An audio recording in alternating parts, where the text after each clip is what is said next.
एक बार की बात है, एक गांव में एक साधु रहता था जो भगवान पर बहुत विश्वास रखता था। एक दिन वह साधु पेड़ के नीचे बैठा था और भगवान को याद कर रहा था। तभी अचानक गांव में बाढ़ आ गई। चारों तरफ पानी ही पानी। सब लोग अपने आप को बचाने के लिए ऊपर पहाड़ की तरफ भागने लगे। उनमें से एक आदमी ने देखा कि इस हालत में भी साधु जी भगवान की तपस्या कर रहे हैं। उसने सोचा कि ये अपने आप को बचाने के लिए कहीं जा क्यों नहीं रहे हैं। तो उसने साधु से बोला, अरे आप कहीं जा क्यों नहीं रहे हो? आप भी मेरे साथ ऊपर पहाड़ की तरफ चलो, नहीं तो डूब जाओगे। साधु बोले, अरे हमें क्या होगा, मैं भगवान की इतनी तपस्या करता हूँ, मुझे कुछ नहीं हो सकता। मुझे भगवान अपने आप बचाएगा। धीरे धीरे पानी साधु के कमर तक आ गया। अब लोग वहाँ से नाव लेकर निकलने लगे। तो उनमें से एक ने साधु से कहा, अरे पानी आपके कमर तक आ गया है, आप हमारे साथ चलो। तो साधु ने कहा कि नहीं नहीं, भगवान मुझे अपने आप बचाएगा। और वह नाव वाला भी वहाँ से निकल गया। कुछ देर बाद पानी इतना बढ़ गया कि साधु के सर तक पहुँच गया। और अब लोगों को बचाने के लिए हेलीकॉप्टर निकलने लगे। एक हेलीकॉप्टर साधु के पास आया, जो कि आखिरी हेलीकॉप्टर था।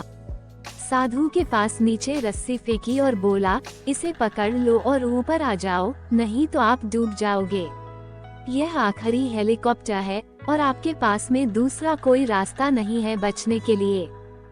साधु ने कहा, ये रस्सी वापस ऊपर खींच लो और आप चले जाओ, मुझे भगवान के ऊपर पूरा भरोसा है, वो मुझे बचा लेगा। पानी काफी ऊपर आ गया, पेड़ डूब गया और साधु की भी डूबने से मौत हो गई। मरने के बाद साधु भगवान के पास गया और बोला, हे भगवान, मैंने पूरी जिंदगी आपकी तपस्या की, मेरा सारा जीवन आपकी आराधना करने में लगा दिया, फिर भी इतने भरोसे के साथ इंतजार किया कि तुम मुझे बचाने आओगे, लेकिन वहाँ मेरी डूबकर मौत हो गई और तुम नहीं आए, ऐसा क्यों? भगवान बोले, मूर्ख इंसान, एक नहीं 3 बार आया था, वो तीनों बार मैं ही तो था। पहला पैदल, दूसरा नाव के द्वारा और तीसरा हेलीकॉप्टर के द्वारा।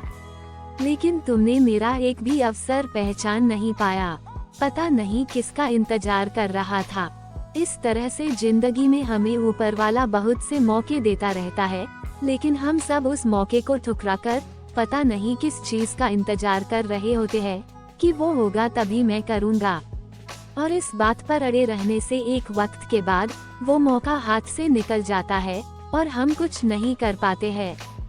हमारी ये कहानी आपको कैसी लगी, हमें कमेंट में जरूर बताएं। अगर आप मेरे चैनल पर नए हैं तो हमें सब्सक्राइब करें। धन्यवाद।